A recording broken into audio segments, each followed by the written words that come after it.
अयोध्या में श्री राम प्राण प्रतिष्ठा हो चुका है और पूरा देश राममय माहौल में रहा, पूरा देश उत्सव के माहौल में रहा और इस उत्सव से रिठाला विधानसभा भी वंचित नहीं रहा। आज हम हैं रिठाला विधानसभा से विधायक महेंद्र गोयल के साथ।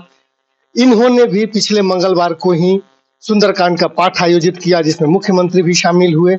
हम इनसे बात करते हैं कि विधायक जी, राम उत्सव में कितना राममयी माहौल रहा, आपकी क्या व्यस्तता रही कल?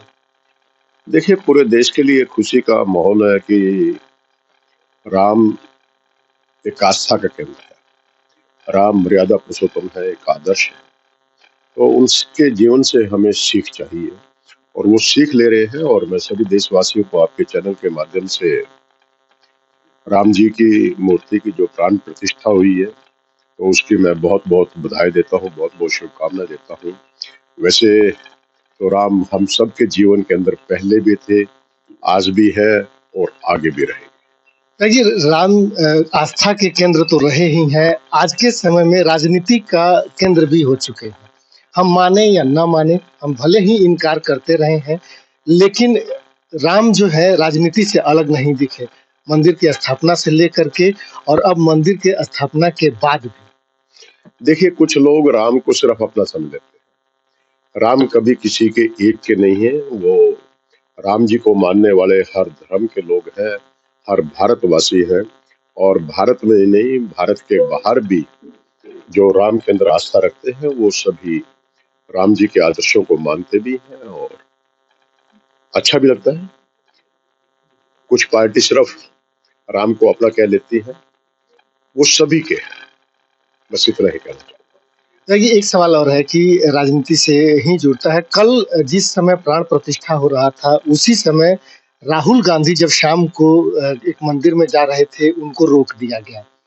दिल्ली में ये माना जा रहा है कि इंडिया गठबंधन और विपक्ष के बीच में जिस तरीके की नूरा कुश्ती चल रही है, उसमें आम आदमी पार्टी, भारतीय जनता पार्टी के राम के और धर्म की राजनीति पर चुनौती देती हुई दिख रही है। जिस तरीके से आम आदमी पार्टी ने दिल्ली में सुंदरकांड पाठ का आयोजन किया। देखिए, वो दुर्भाग्यपूर्ण होता है कि जो लोग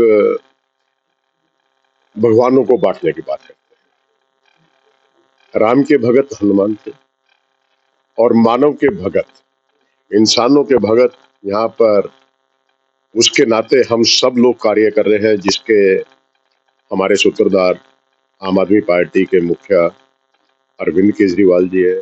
हम सभी क्योंकि इंसानों की सेवा करने के लिए आए हैं और इंसानों की सेवा के लिए जिस प्रकार से भगवान श्री राम की सेवा हनुमान जी ने की, इसी प्रकार से इंसानों की सेवा करने के लिए हमारे मुख्यमंत्री भी तत्पर है, हमारे मंत्री भी और हम सभी विधायक भी इसी कार्य करने लगे। एक अंतिम सवाल ये कहा यह जा रहा है कि या तो अरविंद केजरीवाल हनुमान जी से, ईडी से डर गए और हनुमान जी के शरण में गए, या फिर वह जो है राम की राजनीति पर हनुमान की राजनीति को लेकर आए। ये तो पिछली बार भी था, कोई आज तो नहीं है। ईडी का नोटिस तो आज आया होगा। हनुमान चालीसा तो उन्होंने पहले भी पढ़ी थी और पहले भी ये लोग विरोध करते थे। और आपने देखा होगा 70 में से 62 सीटें लोगों ने अरविंद केजरीवाल जी को दी थी।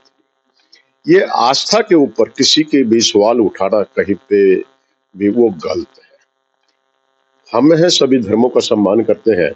यदि हम कहीं पे किसी मुसलमान के धर्म के लिए कहीं पे बात कर लेते तो हमें वो मुसलमान कह देते हैं। और कभी हम हनुमान जी की पूजा करते हैं तो ये कहते हैं कि ये राजनीति के तहत आज हनुमान की पूजा कर रहे हैं। ये दुर्भाग्य है। तो ये ऐसा नहीं होना चाहिए। हर व्यक्ति की अपने अपने आस्था का जो भी केंद्र होता है उसको वो धर्म अपनाना चाहिए और उसके प्रति उनके अनुसार उनको वो कार्य करने चाहिए। ठीक है, बहुत बहुत धन्यवाद। तो ये थे विधायक महेंद्र गोयल जिनसे हम बात कर रहे थे, जिनका कहना है कि धर्म आस्था का विषय है और वह आस्था में ही रहे तो ज्यादा ठीक है, उसे राजनीति का विषय नहीं बनाना चाहिए। आम आदमी पार्टी कम से कम इसे अपनी राजनीति विषय नहीं बना रही है, यह तो राजनीतिक बयानों में है।